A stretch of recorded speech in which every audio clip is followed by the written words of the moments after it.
जय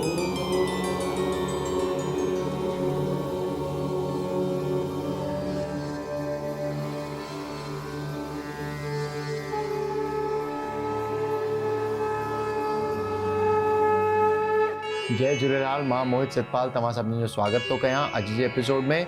अचो त शुरू कयूं अॼु जे तारनि जो खेल।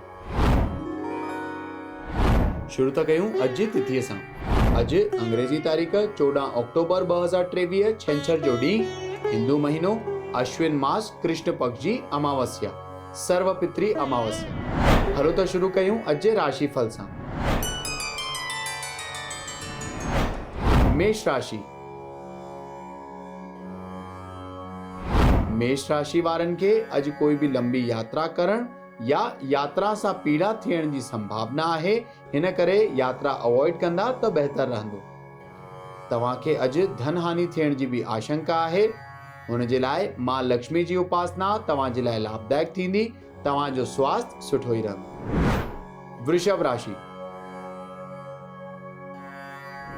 वृषभ राशि वारनि खे अॼु पंहिंजे कार्यस्थल ते पंहिंजे कोवर्कर्स ऐं एम्प्लॉय जो पूरो साथ मिलंदो। धन प्राप्ति जा सुठा योग बीठल आहिनि, पर अॼु हुननि खे पंहिंजे स्वास्थ्य ते थोरो ध्यानु ॾियण जी ज़रूरत आहे, न त कोई रोग या बीमारी सताइण जी आशंका आहे। बाक़ी तव्हांजो ॾींहुं सुठो ई गुज़रंदो। मिथुन राशि। मिथुन राशि वारनि खे अॼु इच्छा पूर्ति थियण जो ॾींहुं साबित थींदो। अॼु जाम टाइम खां अटकियल कोई कम बि पूरो थी थो सघे। धन प्राप्ति जा सुठा योग बीठल आहिनि, त अॼु जो ॾींहुं तमामु आनंद सां गुज़रंदो। कर्क राशि। कर्क राशि वारनि खे अॼु पंहिंजे जीवन साथी जो पूरो साथ मिलंदो। साण ई साण पंहिंजे संतान पक्ष मां या पंहिंजे दोस्तनि मां काई न काई ख़ुशख़बरी मिलण जी संभावना बि आहे। तव्हांजो मन अॼु तमामु ख़ुशि रहंदो, त ॾींहुं तमामु सुखपूर्वक गुज़रंदो। सिंह राशि। सिंह राशि वारनि खे अॼु धन लाभ थियण जा सुठा योग बीठल आहिनि, त कार्यस्थल ते कोई नई अपॉर्चुनिटी मिलंदी, हुन में हुननि खे सफलता जी बि प्राप्ति थींदी।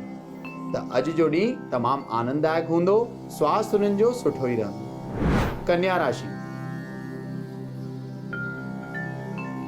कन्या राशि वारनि खे कार्यस्थल ते भाग्य अॼु हुननि खे पूरो साथ ॾींदो, पर अॼु हुननि खे स्वास्थ्य ते थोरो ध्यानु ॾियण जी ज़रूरत आहे, न त थोरी ई लापरवाही सां कोई रोग या बीमारी सताइण जी आशंका आहे। गांइ खे चारो खाराइण अॼु तव्हां जे लाइ लाभदायक थींदो। तुला राशि।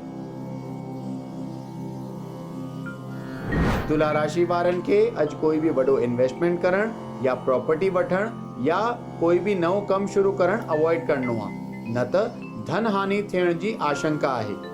त अॼु तव्हांखे पंहिंजे कार्यस्थल ते हिसाब किताब में बि थोरो ध्यानु ॾियणो पवंदो। तव्हांजो स्वास्थ्य सुठो रहंदो। मां लक्ष्मी जी उपासना तव्हां जे लाइ लाभदायक थींदी। वृश्चिक राशि। वृश्चिक राशि वारनि खे जाम टाइम खां अगरि अटकियल कोई कमु हूंदो, हुन में हुननि खे अॼु सफलता जी प्राप्ति थी सघे। पद उन्नति यानी कैरियर ग्रोथ, व्यापार में वाधारो थियण जी बि संभावना आहे। धन प्राप्ति जा सुठा योग बीठल आहिनि, त अॼु जो ॾींहुं तमामु सुखपूर्वक गुज़रंदो। धनु राशि।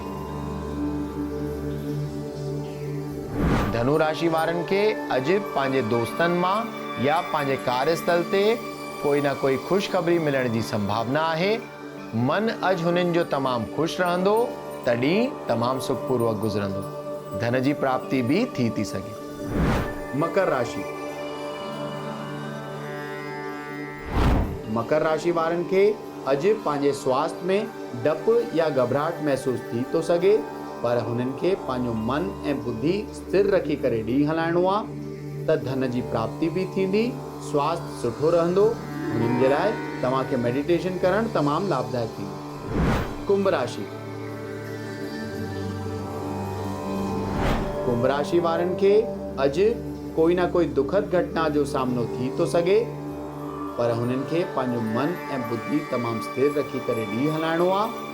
थी सघे त हनुमान जी उपासना करण या हनुमान जी जे मंदिर में वञी करे हुननि खे तेल ऐं हार चाढ़ण तव्हां जे लाइ तमामु लाभदायक थींदो। हुन सां तव्हांखे धन जी प्राप्ति बि थींदी ऐं शरीर जा कष्ट बि समाप्त थी वेंदा। मीन राशि। मीन राशि वारनि खे अॼु स्वास्थ्य में सुधारो थींदो, बीमारियुनि जो नाश थींदो। अगरि जाम टाइम खां बीमार बि हलंदा हुजो त अॼु हुननि जो नाश थी वेंदो। अॼु धन प्राप्ति जा बि सुठा योग बीठल आहिनि त अॼु जो ॾींहुं तमामु सुखपूर्वक गुज़रंदो। अचो त ॾिसूं छा अॼु जे ज्ञान जे पिठारे में। सर्वपित्री अमावस्या श्राद्ध जी जेका उमास हूंदी आहे, यानी अश्विन मास कृष्ण पक्ष जी जेका उमास हूंदी आहे, हुनखे शास्त्रनि में सर्वपित्री अमावस चवंदा आहिनि। अॼु जे ॾींहुं जेको बि माण्हू पंहिंजे पितरनि जे लाइ कुझु ना कुझु दान कंदो आहे, या अन्नदान थियो, या पैसा थियनि, या वस्त्र थियनि, या चंपल थियनि, या पाणी थियो, जेको बि माण्हू दान कंदो आहे, पितृ जेके आहिनि हुन जे मथां तमामु आशीर्वाद बरसाईंदा आहिनि ऐं हुन कुल में या हुन परिवार में कॾहिं बि पितृ दोष न लॻंदो आहे, जेको बि अमावस्या जे ॾींहुं पंहिंजे पितरनि जे लाइ कुझु ना कुझु कढंदो आहे। हूअं त हर उमास जेका आहे उहा पितृ कार्य जे लाइ मञी वेंदी आहे, पर श्राद्धनि जी उमास जो महत्व अलॻि थींदो आहे। अगरि तव्हां श्राद्धनि में 15 ॾींहंनि में पंहिंजे वॾनि जी तिथि भुलिजी वेंदा आहियो त अॼु जे ॾींहुं हुननि जे निमित्त हुननि जो नालो वठी करे श्री कृष्णम ब्राह्मणम अर्पणम अस्तु ईअं चई करे पंहिंजे ब्राह्मण खे कुझु ना कुझु दान ॾियणु तव्हांजे लाइ तमामु लाभदायक थींदो। अचो त ॾिसूं छा अॼु जो सवाल। अॼु जो सवाल आहे संगीता जी जो, जेके नोएडा उत्तर प्रदेश जा रहंदड़ आहिनि ऐं हुननि जो सवाल आहे कि 1 साल खां हुननि जो दुकान सही नथो हले। त संगीता जी सभिनि खां पहिरियों त इहो ॾिसजो कि तव्हांजी दुकान जो वास्तु बराबरि आहे कि न आहे। तव्हांजी दशा जेका हले थी उहा तव्हांजे अनुकूल आहे। अगरि तव्हांजो दुकान साउथ फेसिंग हुजे त पंहिंजे दुकान जे मथां पंचमुखी हनुमान जो फोटो लॻाइजो। साण ई साण अगरि तव्हांजे दुकान में मंदिर आहे त हुन जो पोजीशन बराबरि कजो त ऐं सुबुह ऐं शाम जो तव्हां ॾीओ ॿारींदा रहो।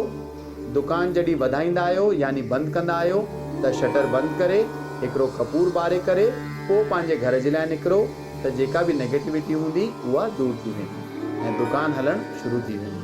त अॼु जे एपिसोड में एतिरो ई, वरी मिलंदासीं ॿिए एपिसोड में।